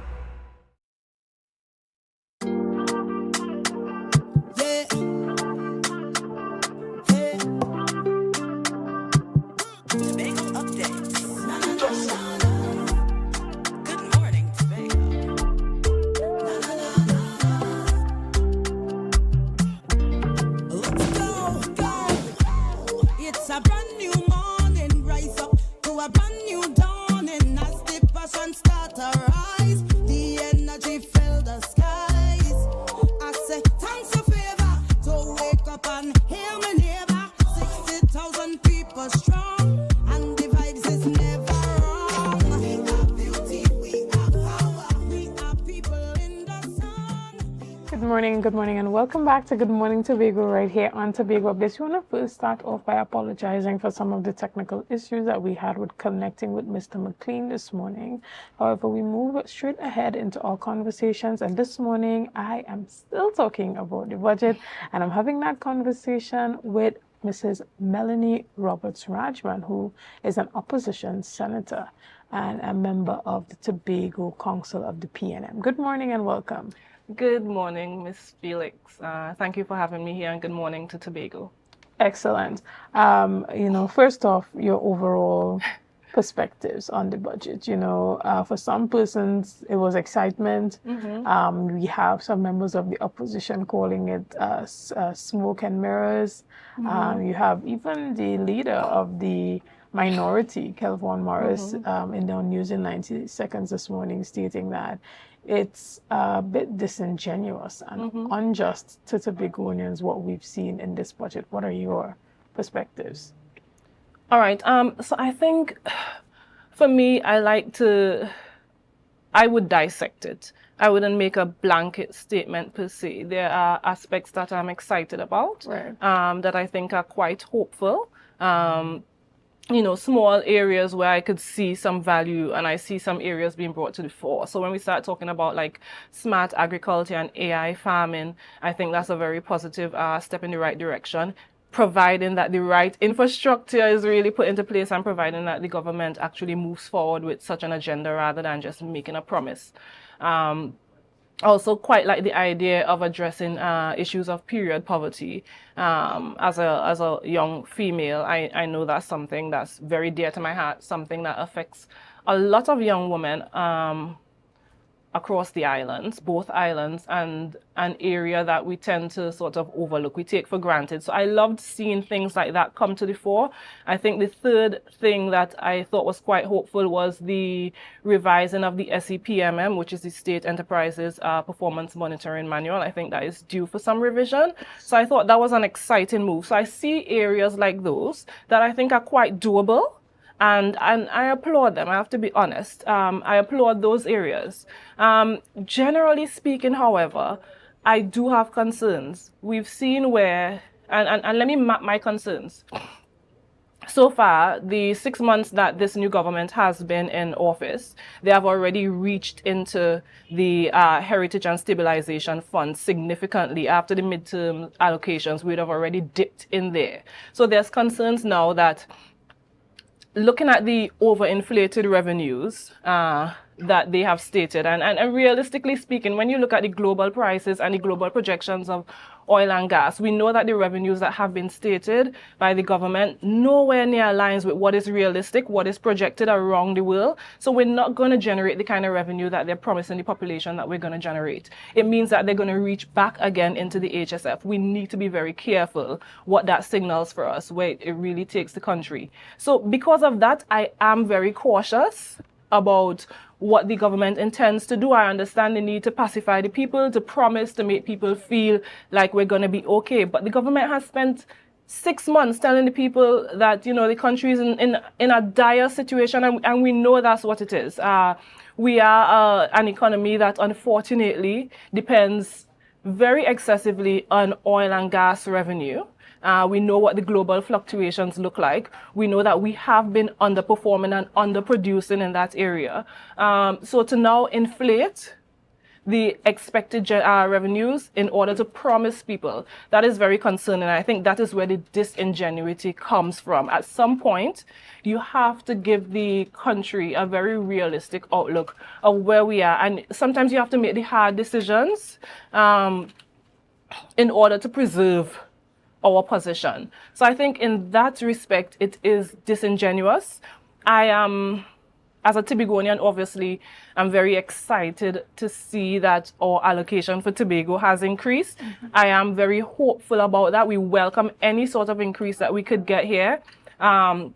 There are two things that I will point out, and I guess we'll kind of get into the detail of it. But there's two things that I would point out that concerns me. One, I've noted that our allocation for development has decreased slightly. So that is quite a bit concerning that has gone down. And two, I think that more so now with a greater allocation becomes greater responsibility on the THA and greater scrutiny. I am not confident that based on performance over the last 4 years in terms of management, that we're going to see any real improvements, even with this allocation. It's left to be seen. The people will be looking. People are hopeful, and we don't want to take that away from Tobagonians. But I just want the THA to know that people are looking. They're looking very closely. They have expectations. So it's left to be seen how that will be managed, how that will be spent, and if it would really lead to any sort of rejuvenation of the Tobagonian economy. Right. And, we heard a lot about education, agriculture, healthcare, and digitalization being some of the core foundations of what the economic transformation plan is looking like, projected for the next year. What are the areas that you think should really be zoned in, particularly for Tobago? Certainly. I think agriculture, food security is a major issue for us here on the island, but we have the soil, we have the right recipe, for a strong agriculture industry, and it's something that has been overlooked for quite some time. For some reason, we just haven't quite gotten it right as yet. So I think that is one of the areas that I really want to see us zone in on and focus. I want to see increased spending there. I want to see increased innovation and investment in that area. Right. We heard the minister touch a bit on that mega farming initiative in his presentation. On the national scale, we heard about the reducing unemployment and restructuring that whole CPEP program. What are some of your thoughts on that? And, you know, we still did not get a lot of information on what that restructuring could look like and what the new investment into that employment fund will really yield. And we are hoping that tomorrow during the budget debate that we can hear more about the detailed aspects of that restructuring. What are some of your views? To be honest, this is my view on it. I think that we are playing political football with people's lives. That doesn't sit well with me. We have seen where within a couple of weeks of being in office, the government has ripped the livelihoods from under the most vulnerable of our society. And nothing has been given to them so far. There were promises made that, oh, we're going to re-employ you, we're going to redeploy you. We haven't seen anything as yet. And as you rightfully said, there hasn't been any details coming out of what this program is going to look like.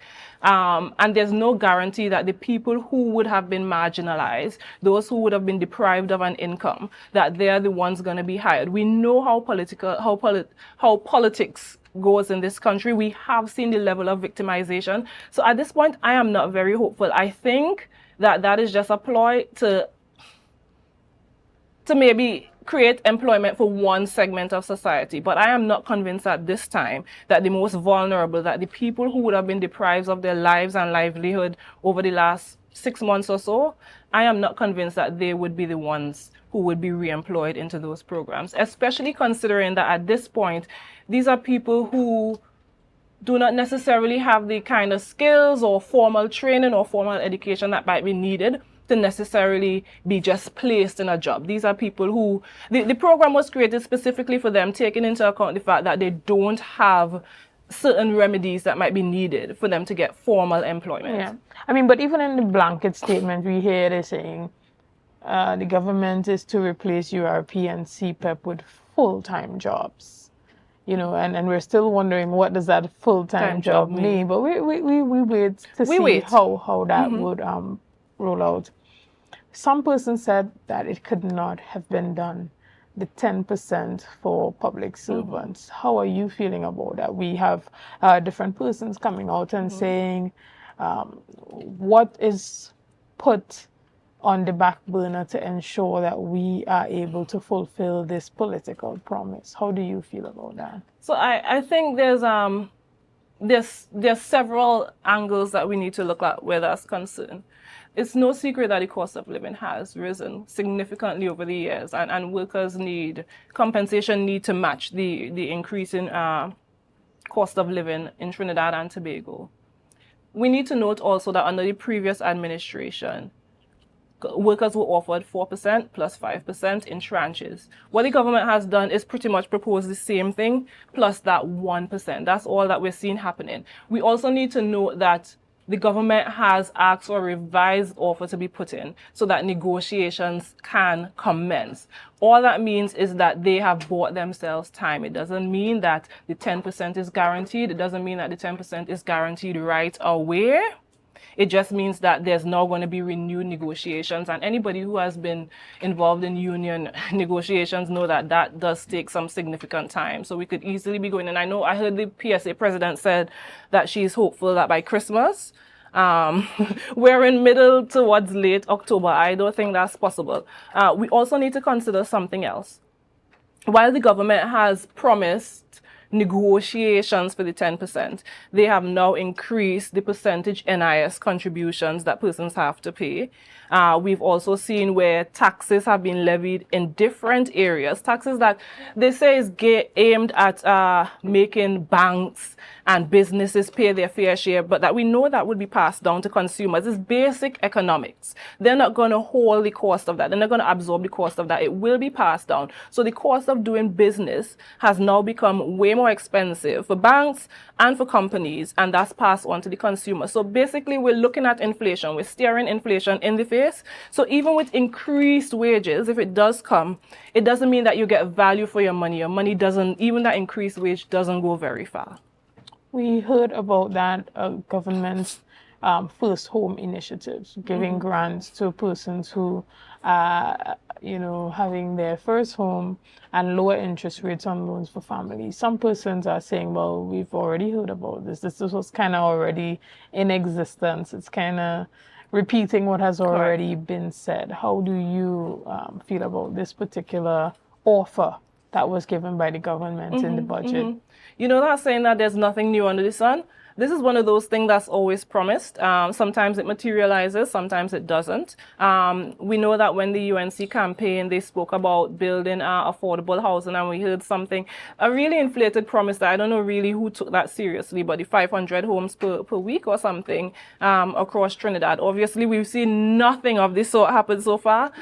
I am also not very hopeful right now that anything is going to change in terms of the home improvement or first homes low interest rates. We already have incentives in place. The bank already offers those incentives. I am really not certain that we're going to see any change there. Okay, are you hopeful about it? Because, young persons, specifically, young families are very hopeful to see the possibility of owning a home become more affordable. Yeah, not hopeful, but I do recognize the need. It is something that plagues, even here in Tobago, a lot of persons working for years in the divisions and cannot afford a home. So I acknowledge that it is something that plagues us. It is something that needs to be addressed. It is something that ought to be addressed. So not hopeful, but I do recognize the need. Understood. We are hearing that in the second quarter of 2026, Tobago would receive that officially opened airport that was practically commissioned earlier this year. Do you have any thoughts on that particularly, and how that can help contribute to Tobago's overall economic development? I think it's exciting. I am not certain the reason for the delay to date. I did actually... So as part of your role in the Senate, you're allowed to put in questions to ministers. So this is one of the questions I had put in immediately upon appointment. It has never been answered. So I'm happy that we finally got an answer. I would like to know what was the reason for the delay. The second quarter we're still some time off, but I am excited that finally the airport will be put to use. I think it would bring value to the island. But I hasten to say this. An airport, for the sake of having an airport without the infrastructure in place on the island to really give persons an incentive to visit the island, is a whole other sort of situation by itself. So we have a nice airport, we have a new runway, so we can attract more flights. But airlines are not going to come here unless we have the hotels in place, we have the activities in place, we have the infrastructure in place to be able to support some sort of increased visitorship to the island, increased activity on the island. What we've seen so far, especially, and this is a pain point, the last 4 years, we have seen where tourism is always something that we've grappled with. Let me hasten to say that also. But over the last 4 years, we have seen where our tourism product has become so damaged. I hope to God it is not beyond repair. We have seen where efforts to bring additional hotels chains to the island has been chased off and derailed by those in power right now. We have had, I'm sorry to say, but a Secretary of Tourism who has done nothing for improving the tourism product on the island. We've heard of travel, maybe about 40 different trips has happened or more over the last 4 years. But we are yet to hear a report on any tangible and beneficial outcome from all that travel. We are yet to see figures. We are yet to see data that shows that the tourism product on the island has improved as a result of those trips. Actually, as a matter of fact, one of the major activities that we have on the island that attracts local tourism, if you want to call it that, or regional tourism, so Trinidadians I'm talking about, coming to the island. Domestic tourism, yes, correct. We have seen where that was actually jeopardized under our current Secretary of Tourism, to the extent where stakeholders had threatened to pull out and completely boycott the carnival if something was not done. And we see where certain interventions had to be made in order to save the carnival. And I say all that to say that without the right person at the helm, without the right infrastructure, incentives, programs, policies in place on the island, we're just going to have an airport that's going to be woefully underutilized. We need it. It has to be a combined effort. There has to be several things taking place on the island to encourage flights to come here and encourage people to come here. Understood. We also heard Minister Tanku announce that his administration will be making it mandatory for, even as it pertains to dealing with the Forex issue for businesses, making it mandatory for there to be a Tobagonian sitting on the board of these institutions, the Exim Bank, Republic Bank, and FCB. What are your views on this, and why do you think it took us to get to this administration for it to be mandatory that someone representing Tobago's interest is placed on this board? Before I even answer that, let me start by asking why the boards that Tobagonians traditionally sat on, why we haven't seen Tobagonians appointed to those boards since we've had a change of administration. Let's start with that. What we've seen so far is that those boards that Tobagonians traditionally sat upon, now we've had these boards reappointed and we have not seen Tobagonians appointed to those boards. So the essential services I'm talking about here, where Tobagonians really need to have their say and where we need to have our interests represented, we haven't seen that happen. Some examples of that would be you see, for instance, the Port Authority, CAL, all these boards, you're seeing where we're not represented. In terms of having a Tobagonian sit on like Exim and these banks, it's totally welcomed. I will not knock it. I will not say that is a bad move. I think it is a beneficial move. Why do you think it took Tobago so long to get this 5% or at least its highest ever allocation from the central government? All right, so let's dissect this. As I mentioned, note that our developmental budget has decreased. Let's start by saying that. Also note that just a few months ago, the People's National Movement Administration in Trinidad would have piloted the Tobago Autonomy Bill, which have guaranteed Tobagonians a larger minimum allocation. And it was the current administration, now they were then opposition, they are now in the government. They would have been the ones to block it on all fronts. So efforts were being made to increase Tobago's allocation. Also note that over the past 4 years, what has been happening is that the government in Trinidad has been gradually increasing Tobago's allocation. I think what we have seen now is timing. It honestly is timing. I think because we're staring right into the face of a THA election, I think that the allocation has been increased to pacify Tobagonians, to maybe massage the ground a bit, to make the TPP administration a bit more palatable, to create an illusion that there is some sort of excellent partnership happening between the TPP in Tobago and the UNC in Trinidad. What I am fearful of is that based on what we have seen for the past 4 years, where Tobago's allocations has been used in a way where it has not been benefiting Tobagonians, it has been mismanaged, and where we have had developmental projects, they've all been siphoned out to Trinidadians. And we're not saying that Trinidadian contractors should not do business in Tobago, but Tobago is a very unique economy in that we rely heavily on the THA spend, on our government spending to really kind of fuel our economy and to trickle down into the smaller businesses. We have seen that stifled, and I am very fearful that even with this increased allocation, which is just an election gimmick, an election promise, and something that we may not even see, we need to also remember that this is not an allocation that's just going to end up it's a drawdown. Every month you get monies, and there's also a midterm budget review that will be done where you might see a very different outlook coming out from that. We may be told something very different, but in the meantime, I think we've been promised this in light of the upcoming THA elections.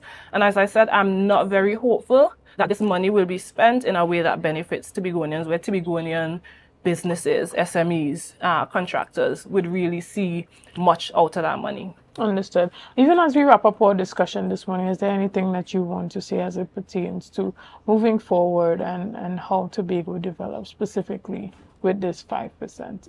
Yeah, definitely. What I would say, I'll end as I started by saying that with this increased allocation comes increased responsibility and also increased scrutiny. The people of Tobago are very excited right now. They're very hopeful, and we ought not to take that away from them. I am urging the THA, I'm urging this current administration to shift its focus and take care of Tobago first. Put Tobago first, put Tobagonians first, and ensure that if we do in fact receive this allocation, that at the end of the fiscal year, we can see very real return on investment, very real value for money coming out of this increased allocation. Understood. Guys, we're going to take a quick break right here, and we'll be back with much more conversation right here on Tobago Updates. See you soon.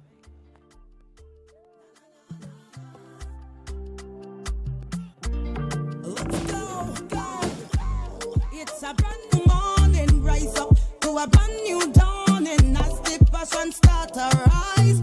Coconut's Cafe, the buffet restaurant that specializes in all your tasty local dishes. For breakfast and for lunch. Breakfast includes coconut bake and sada roti, served with chokers, buljoil, and sausages in tomato sauce. Not forgetting beef and cheese pies, shepherd's pie, macaroni pie, and rice in various styles. Meat served in a variety of flavors, garden salads, and pasta salads. All this accompanied by fruit juices, coconut water, your choice of a great combination to appease your taste buds. So call us today to order, as we are here to accommodate your busy schedules or if you are having a cooking day off.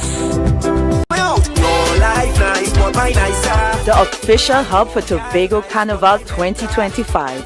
Tobago Updates presents the We Carnival series, where mass meets culture. Stay locked in for your chance to win tickets to hottest carnival events, a carnival bar hopping experience for you and your crew, and a weekend stay at Mandalina Grand Hotel. It's happening right here. Tobago Updates, We Carnival. It is me looking for a bam bam big energy. Don't stop me, I'm walking on a bam bam big energy. If you see the size on that bam bam big energy. Tobago, are you ready to light up the night? Join us for the Lambo Credit Union's Moonlight Miles for Diabetes Glow Walk 2025. On Saturday, November 15th at Cano Bay Nature Resort, we'll walk, glow, and raise awareness for a healthier tomorrow. From 5:30 to 9:30 p.m. Bring your family and friends for plenty glow energy. Registration is just $180 per person, or grab your crew of 5 for only $150 each. Sign up online or at Lambo Credit Union branches before October 31st. For more registration and payment details, visit lambocreditunion.com and search Moonlight Miles today. The Tobago Blue Food Festival 2025 is on October 19th, 2025. Enjoy live entertainment, cultural performances, and the best local vibes with good people. Don't miss the festival where food meets culture. The Tobago Blue Food Festival 2025, Sunday, October 19th at Bloody Bay Recreational Grounds. Check out their website at www.tobagofestivalscommission.com or follow on social media at Tobago Festivals for more. Nothing sweeter than to be born young.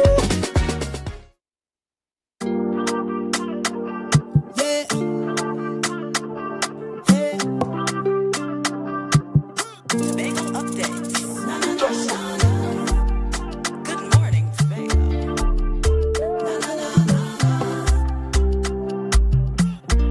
Let's go. It's a brand new morning, rise up to a brand new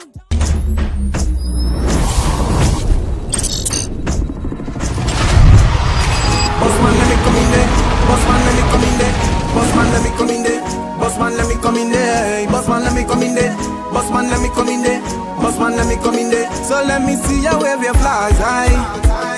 We going and start the madness by the door. Don't watch no one say this is my time.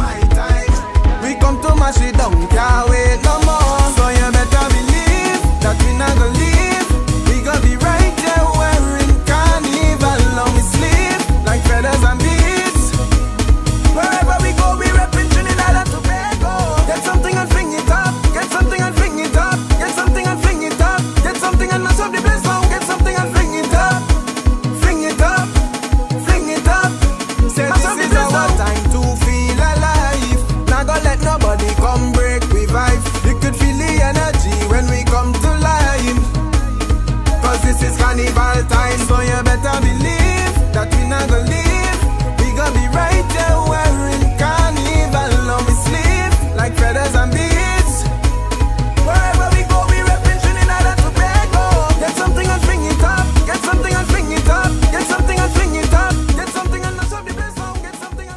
to Good Morning Tobago right here on Tobago Update. You have just seen on screen singer Shaquan, and he is in studio with us this morning, and we're talking about his October Carnival music release that you just heard. Good morning and welcome. Hi, good morning. Thank you for having me.